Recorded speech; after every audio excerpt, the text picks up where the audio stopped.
Wonderful. I want to start in a quite other way, referring to this little meme a good friend of mine did at a conference I visited last year because I want to introduce my talk in other words. I'm Ramona, and welcome to the premiere episode of Mo Presents Fun with Test. Little side note, Mo is a nickname of me I got while playing online games, video games, and stuff like that. So you can call me Mo if you want, but Ramona is cool either way, or Scatterbrain, or whatever. Well, I'm taking care of quality at Shopware AG in daytime. Shopware is a company providing an open source e-commerce system based on Symfony and Vue.js for the administration and Bootstrap for the storefront. Just that you know my little background and context, but I think I'm the least important person here in the room when it comes to the talk. So let's go ahead. As you might have guessed, I'm quite passionate about test automation, and I'm quite passionate about wonderful front ends and front-end web applications which look nice and are wonderful to deal with and to work with. So there are something I really don't like.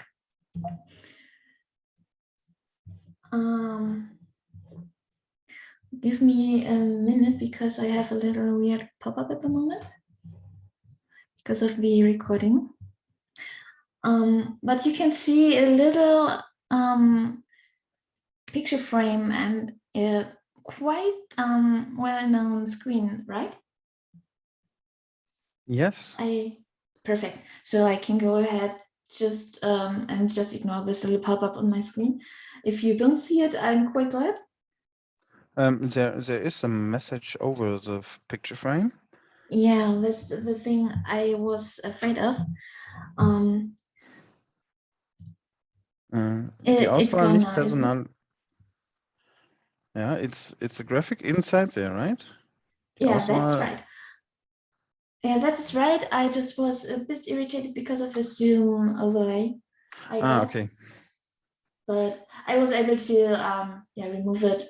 I just needed to leave my slides, which is not that pretty, but well, as I said, what is a meetup without some hiccups? So don't cut this out. It's funny, I think.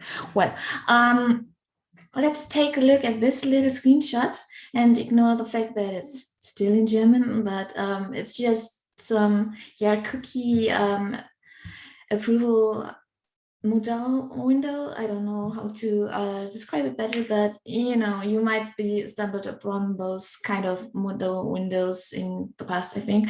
Well, it's by Google, and now it still looks quite normal, but there's a bug which my inner monk, which is something like a German speech thingy, like someone who is complaining every time inside of your head if something's not right, and this person is constantly complaining when it sees the screen. Let's take a closer look. Do you see it? The buttons have a different height, and I hate that. I really hate that. I'm so sorry, but I really hate that. And those little bugs happen all the time. You can find them in Google, like in the screen, because it's by Google. This big Google, if you are visiting a site first time, or if you use a browser which is deleting all the cookies after each use, as I do as a paranoid being, you get to see the screen a lot. And it's just wrong because of those UI bugs in it, even for Google, a quite big company, if you ask me. Well, I can stand those little bugs. And as you might know or experience, those bugs won't get that much of a priority because they don't block you from using your application or destroying anything. They're just annoying. So they will be technical debt. They will stay in your backlog for ages and ages. And well, but think about it like that. Would you trust a banking website or anything more serious if it has lots of UI bugs in it? It doesn't give a good first impression when it comes to quality, does it? So yeah, it's a thing you should really, really take serious. Another example from the Facebook app. It really does happen to companies. And do you really think it will be fixed soon? I don't think so. So there are many, many, many examples out there in the wild where you see those UI bugs. And well, they don't break anything. It's just technical debt, but it will make you lose the trust in your software. Well, let's think of that way. Are we as humans really to blame for those things in our daily business? If we work on tickets, implementing features, can we do much about it? Because we are all human. It's normal to do those kind of mistakes, is it? Well, I brought you a little video, and I hope that the sound is working as intended. When I show you this video in some seconds, please count the passes you see in there. This is an awareness test. How many passes does the team in white make? Go!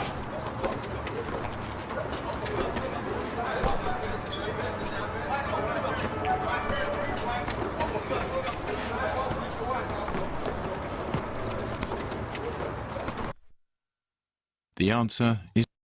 Okay, now you already saw the answer, but we can still use this question. Let's see which one took attention.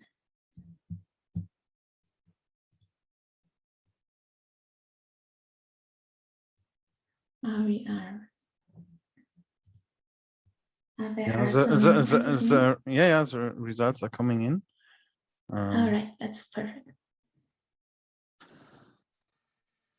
How long should we wait?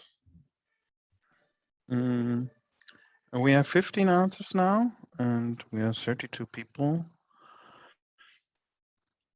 Maybe some people still calculate.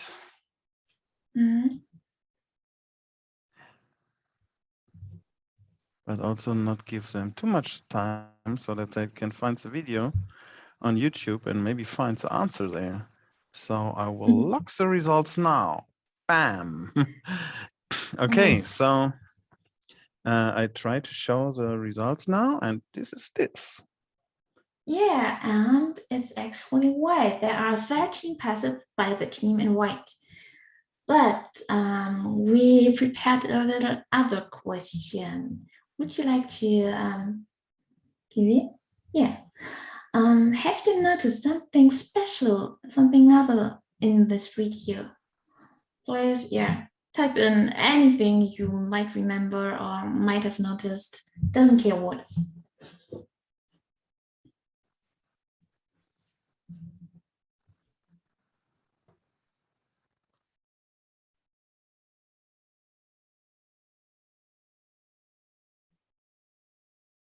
I don't know how much time we should take for this one.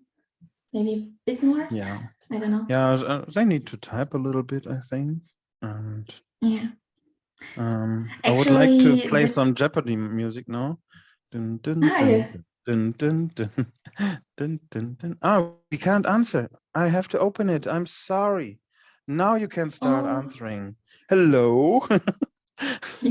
I love those hiccups. I'm the one who is to blame. I'm sorry. Now it should work. Don't worry about that. It's a wonderful dynamic this way, I think. Actually, this video with those two questions was asked to me in a psychology class because I studied psychology. And I'm quite excited for the answers because there might be different answers, like a 50-50 thing. We have 9 answers so far. Right? I want to forgot see at least 15. Mhm.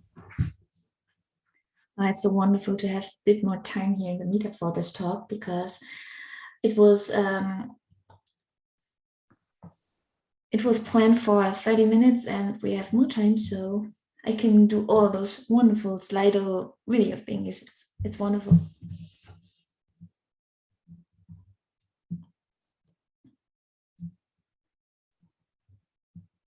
I think. Yeah, we have 11 now. All right. Can we Maybe. have 13 answers just like the passes? Please. It's from my inner monk. We have six. Do you say inner monk in English? 16. 16. Oh, okay. More is always better. But last question, just without any Slido thingy, but do we say inner monk in English? Well, we can discuss it out later on. Okay, let's take a look. So I think nothing is moving there anymore. So I will now show the results. All right, now white shirts we are seeing. Yeah, that's right. The question was different to the video. How many people versus how many parses? Yeah, that's right. Man, woman in a black dress. Ah, we're getting near, and there it is, the dancing bear. Yeah, I think this is exactly the point. The bear person, ape, nope, gorilla. And I think we have the same percentage as I had in my psychology lesson. Because yes, let's go back to the video. There is a dancing ape. Is 13. But did you see the moonwalking bear? Bear going back now. Go!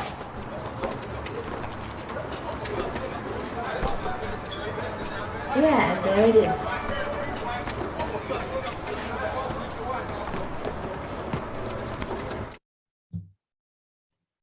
And that's basically a thing we need to keep in mind when it comes to human. It's easy to miss something you're not looking for. And as you might imagine, this happens in our work at implementing features or whatever we want to develop. It's working all the time. Another example is my boyfriend, who is a designer, and he was working on a big screen, some layout for, how can you call those huge ads on buildings and stuff like that? I don't know the English word at the moment, but I think you know what I mean. Billboards. And he was billboards, yeah. He was working on a billboard and he was concentrated, he was focused, he loved this task and he was doing great, but he was missing a huge typo in the title of this billboard because he was so focused on his task. He couldn't sense this little thing, which was a quite big thing, if you ask me. Fortunately, he noticed it before publishing, but it's happened every time. I think maybe you got some examples where you missed such things beside the concept yourself. Let's talk about it after the talks. But well, it's a well-known phenomenon, often shown by this video, by other videos. Well, about half of the viewers of this video at the first time seeing it missed the gorilla, the ape dancing just in the middle of this video. This phenomenon is called inattentional blindness, which means that the person does not perceive an unexpected stimulus or thing in the vicinity, in the middle of a thing, a video, a task, whatever, solely due to the lack of attention and not due to visual defects or deficits. So it's just our attention which is fooling us in this occasion.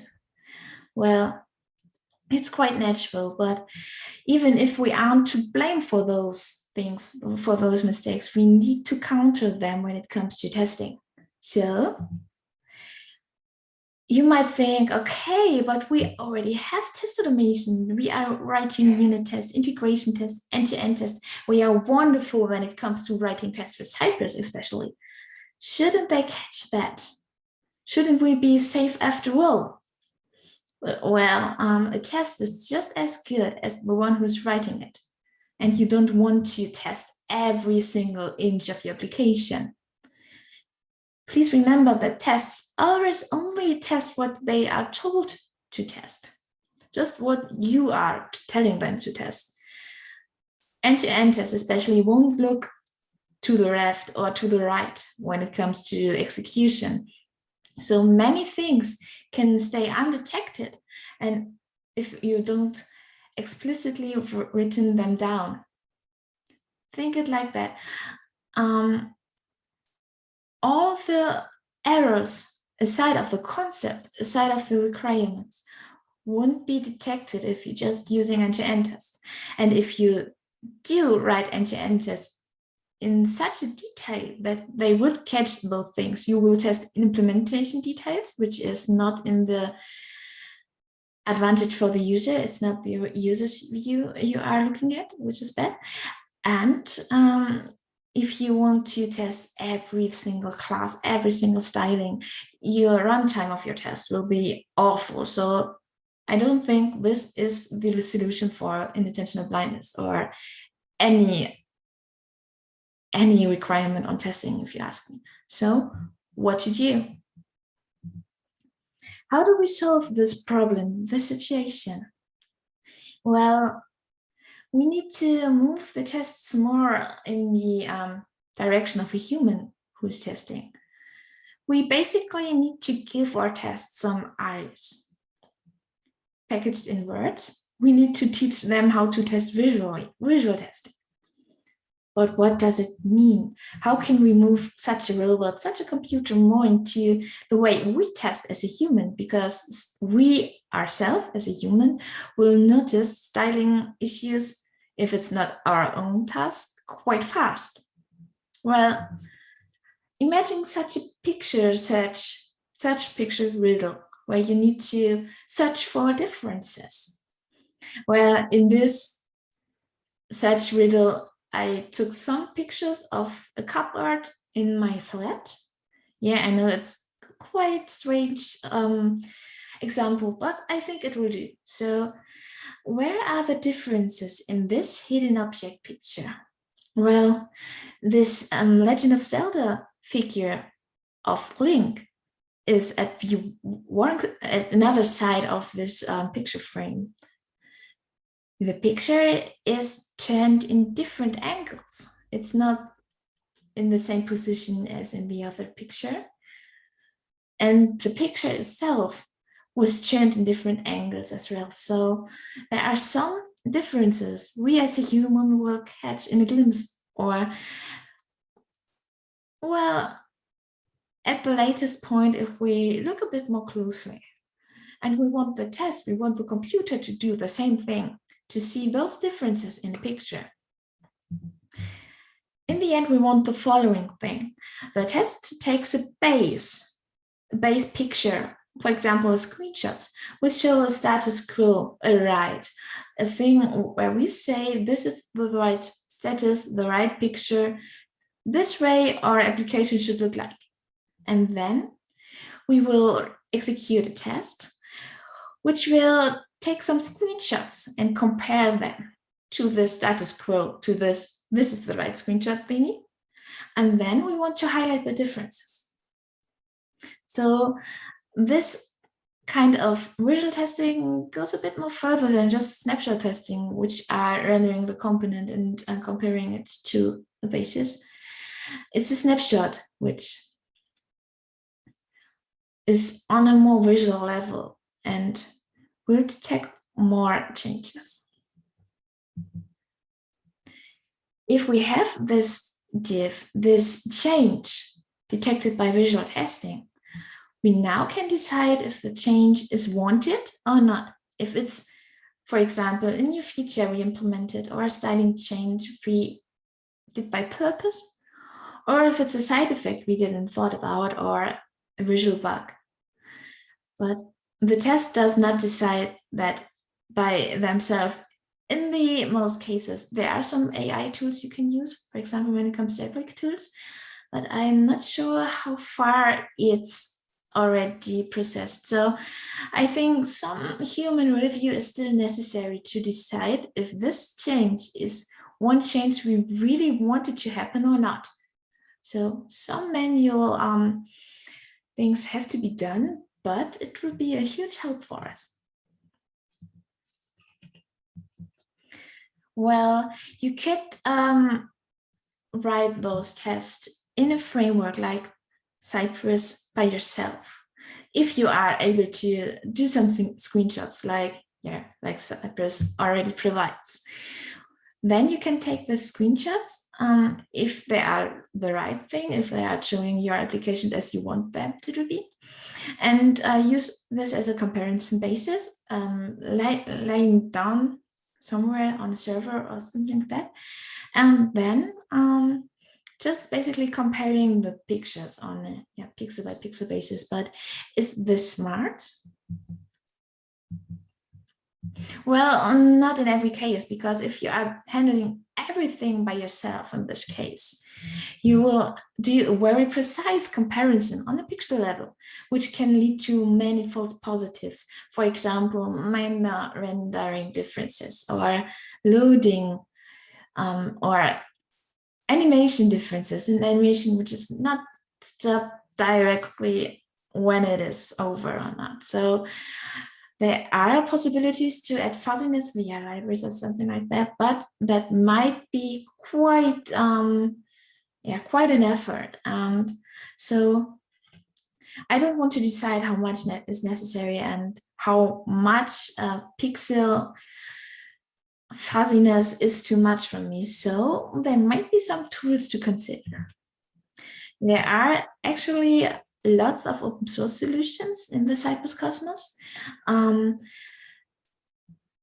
Important for me, it was in my daily doing that it's an open source solution, because I'm working at an open source maintainer company, more or less, but still an open source container.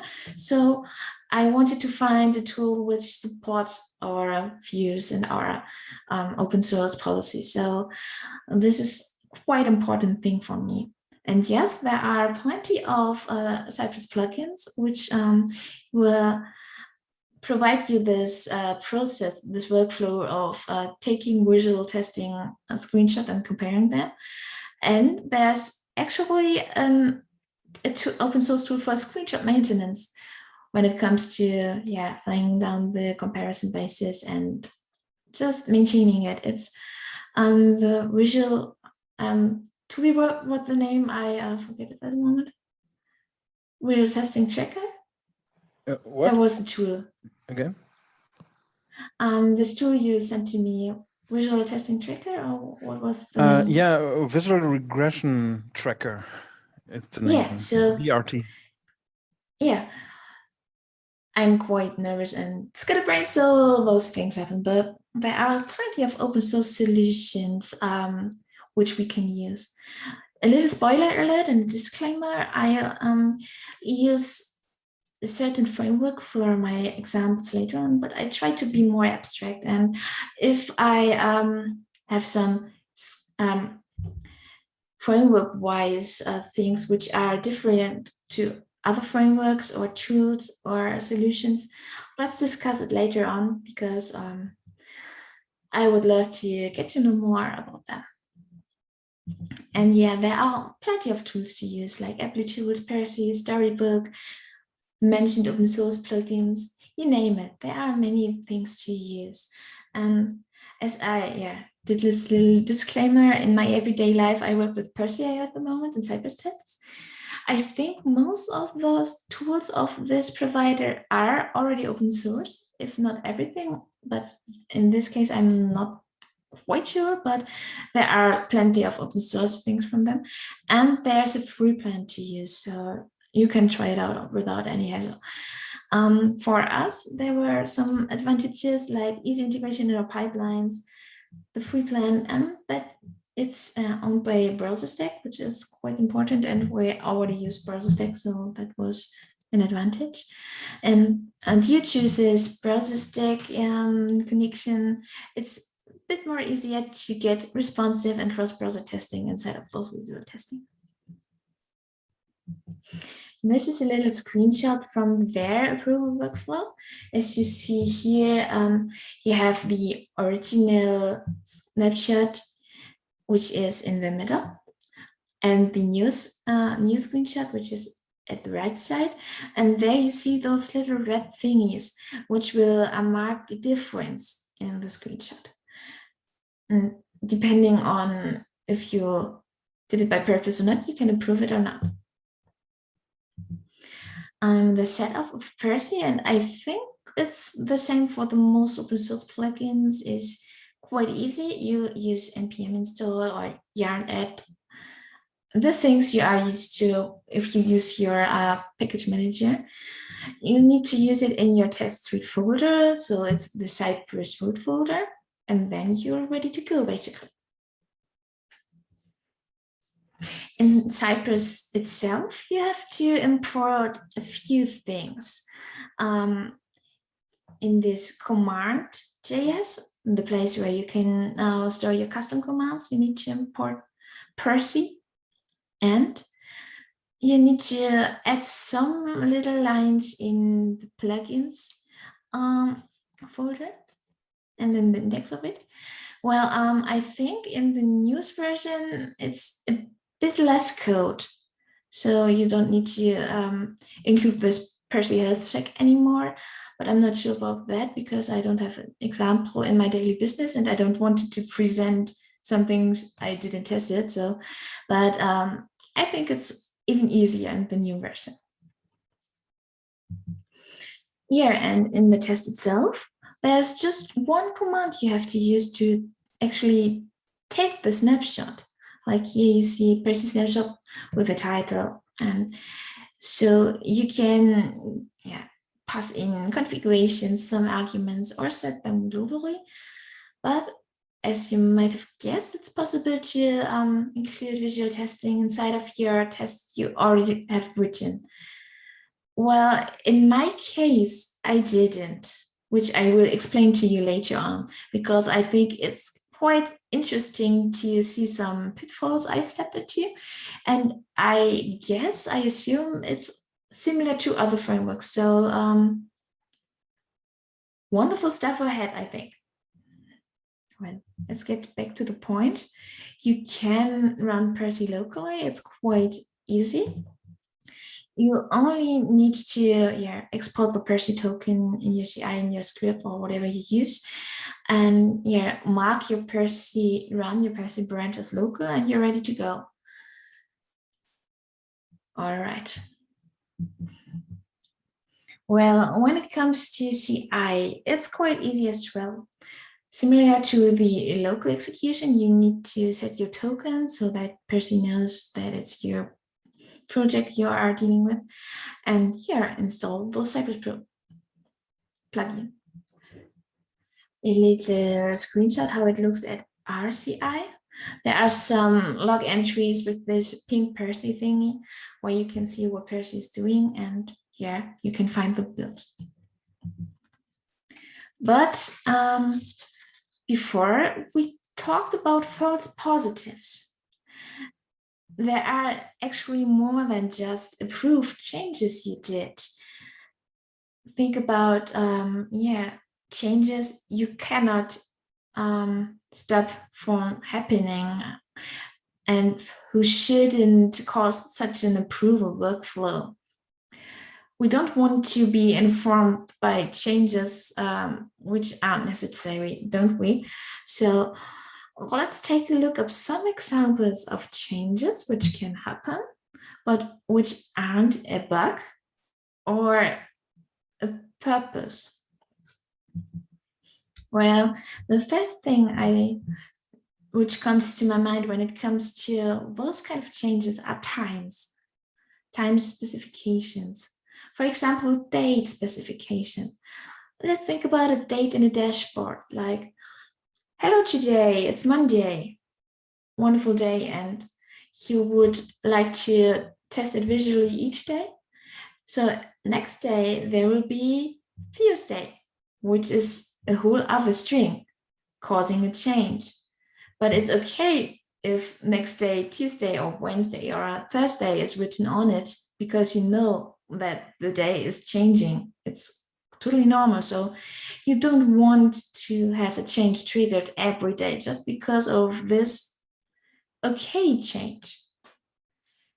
When you think about times and clockwise changes, like some date with a time on it, and those changes will be triggered even more often, so we don't want them.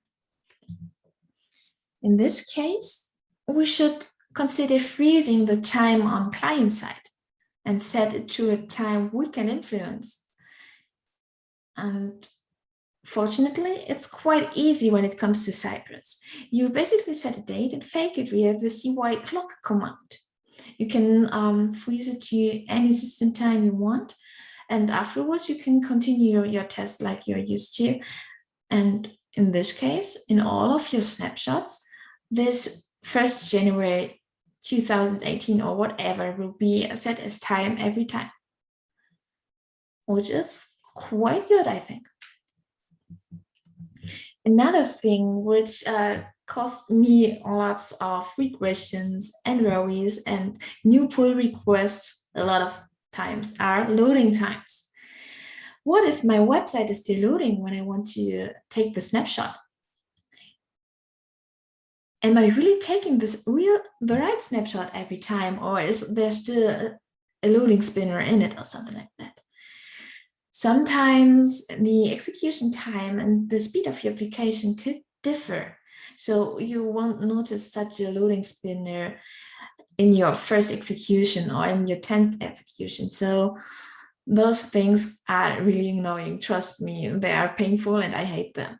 So the best thing you can do is basically making sure that all loading times and corresponding UI changes have happened before you do the snapshot. In the Cypress case, I do that by using corresponding assertions, like the skeleton in this example, which is loading animation in our case, shouldn't exist anymore, or a loading spinner by itself shouldn't exist. And as soon as all those things are disappeared, then I want to do the screenshot. But of course, if you have an API-driven application, you can use assertions on API responses, anything which will make sure nothing is changing inside of your application visually when you want to do the snapshot. Last but not least, my favorite example when I want to explain to someone why I write other tests. And I don't use the test I already written for my and test suite when it comes to visual testing, because there might be some places in the application that can change after time, or depending on the call, or depending on other influences or dependencies. This is an example from my daily business from Shopware. We have an administration UI for this web shop, for this online shop. And this little picture here you see at the background of this welcome back thingy has a nice feature, which is nice for the user, but not that favorite of our testers, because this picture will change depending on the daytime and will be chosen from a pool of different pictures. So this picture will basically be another picture in every build. And that's annoying when you don't want to be notified of this picture change as a change. So depending on the time, the different images are shown from this pool. So there's just one possibility to suppress those changes. It's by invoking CSS, writing an own command to just getting those element styling changes out of the way. And yes, Parasi provides you a feature to do that, but we needed to customize a bit. So I wrote an own command, but you can use some Percy definitions to achieve that as well. Well, in this case, I will invoke another background styling on this image, and using an image I choose myself. So it's always the same image in there. Well, in this way, you need to consider some things. Please make sure that you be aware that you influence the test, and you won't have, how can I say it the best way? Well, it's like mocking. It's not the way a user would work with the application. So it will have another focus than you should aim for when it comes to end-to-end testing. So I don't want to influence my end-to-end test basically at any time. So this is the reason basically why I write own tests for visual testing, so that I'm good with influencing my tests from outside. Well, you should make sure that you will cover those places you influence with own end-to-end tests, so you won't cover a mistake or a bug in your changes. And you should make sure to document this change to save you from misunderstandings. Imagine a quality assurance coworker who sees this new picture and thinking, well, it's the wrong picture. So, well, just document it in a good way and use own end-to-end tests so that you still find bugs covered by it. Okay. I think you learned about some pitfalls. How can we use visual testing in our projects then? And I want to distinguish between small projects and bigger projects. When it comes to a small project, may it be a little open source side project or whatever, something small.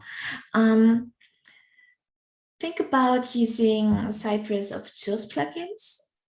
If you want, you can we can take a look at the plugins mentioned on the documentation of Cypress. Or if you want to use Percy, you can use the free plan. If I'm not wrong, you can have up to 5,000 screenshots a month or something like that, which should be totally fine for a small project. Then you could use both possibilities with GitHub Actions.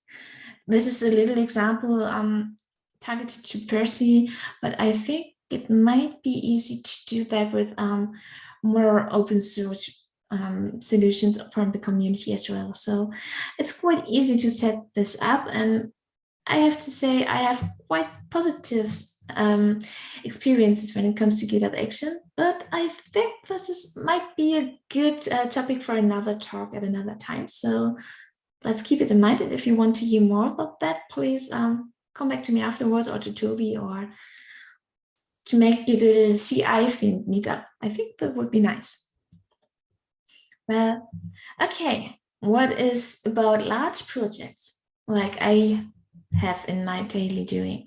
Well, we work with the GitLab integration, and actually this day and this meetup has quite good timing, because I finished the integration of Percy on a merge request basis, I think 2 weeks ago or something. So it's quite fresh, and now we have an own job in our pipelines. One which is executed inside of the nightly build. So every night, all the things are tested end to end and visually and complete. And also, if the developer is wishing for it, he can activate it on his merge request. This is a little screenshot how it can look like when it comes to Percy using on the merge request. Well, I would recommend you to give an opt-out possibility, so a developer is not forced to use Percy. There might be changes where you don't need visual testing at all, or which are so minor, like fixing a typo, you won't have any value from running Percy tests. So I think that's quite important to do that. And if Percy sees a change, a diff inside of this merge request in comparison to the main branch, the pipeline will be red and merging will be blocked. So you can merge your request, your merge request only if you approve it in Percy, and any other things are green depending on your pipeline configuration. If we got some changes inside of the nightly build, we want to use Slack notifications so that testers and developers alike are made aware of those changes and can react to them, maybe approving or denying them. And well, it works quite well for us and in large Symfony projects in general, but I think it's no difference if it's a Symfony project or not. Visual testing fits quite well in our infrastructure with Cypress. Cypress brings lots of support when it comes to open source solutions, Percy, Apply tools, Storybook, whatever you want to use. And the integration by itself isn't that difficult at all. You just need to take a look at possible false positives, some changes which are okay and not done by you, which can be the biggest pain when it comes to implementing and maintaining visual tests. But to sum it up, give it a try, give your tests eyes and try to counter this unintentional biasness and all those human flaws we have. Well, what else can I say then? Thank you. Thank you for your time. I hope we can discuss a bit about visual testing afterwards, and maybe you have something, some remarks on anything. Okay. Thank you. Thank you very much. I think you will get your applause once I edit everyone now. I would, for now, end the recording. So, internet, goodbye. But our attendees can still join the Q&A.